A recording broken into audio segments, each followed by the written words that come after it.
Well, there's a touch of autumn in the air, and it's not just the cold mornings, it's the colour of the leaves of the plants. And we know that summer is over, but you can still enjoy for a little bit longer some of the summer colour.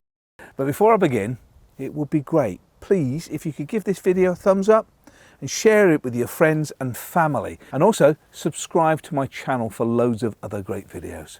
I mean, look at the fuchsias here and the petunias that have been growing. I love it. Now, these are really warmer climate plants that we grow on our patios during the summer months, and things like the petunias will just die off as it comes to the frost. But things like the fuchsias and geraniums and some of the tuberous begonias, you can in fact overwinter. So you're saving money, you're getting bigger plants, but of course you're enjoying them every year. They become almost a member of the family, really. Now, fuchsias are easy to overwinter. Before I start, there are two types of fuchsia really. There are in fact hardy fuchsia varieties which can grow in good sheltered positions in the garden all year and can be left out during the winter months. And it's always best to check which variety you've got. You can always take a photo of it, you can look up it online or go into your local garden centre and get some advice. But there are also bedding varieties, I call them really, which are plants that are out for the summer but do need to be kept well away from frost during the winter months. And you can do that quite easily. If you've got a greenhouse, you've got a cold frame, you've got a brightly lit garage, you can put it by the windows there, unheated porch, conservatory, or places like that that just protect the plant from those cold months. And there's no reason why then next spring they can grow again. You can put plenty of fertiliser and food in and put them back on your patio when the risk of frost is completely free. Now, this is a really gorgeous fuchsia. In fact, see this lovely old container here.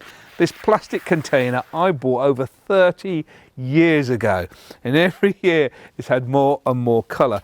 But for this plant to get it through the winter, what I do is I clear away all of the other plants around, and I'll use this container itself to overwinter the plant in. But if you've got fuchsias that are growing in borders or mixed up with a lot of other plants, you may wish to get them before it gets closer to the winter months. Dig them out of the ground or out of the container and give them its own pot really, so the roots can sort of get established during the autumn months and be ready for the winter, and also to help spring it into step as it comes into the warmer months. So the secret is fuchsias can be overwintered by making sure they're in a frost-free area.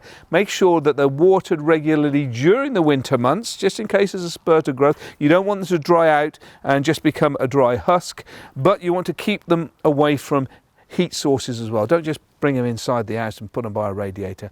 It's a cooler, frost-free area all you need, and there's no reason that I can't be enjoying these beautiful flowers again. In fact, I did overwinter. This is the second year. I overwintered it last year, and I want to do it again. Now, you know, fuchsia like this, big size plant, you can spend about 35 quid. If you overwinter them, of course, you've saved yourself 35 quid, and it's growing bigger and better.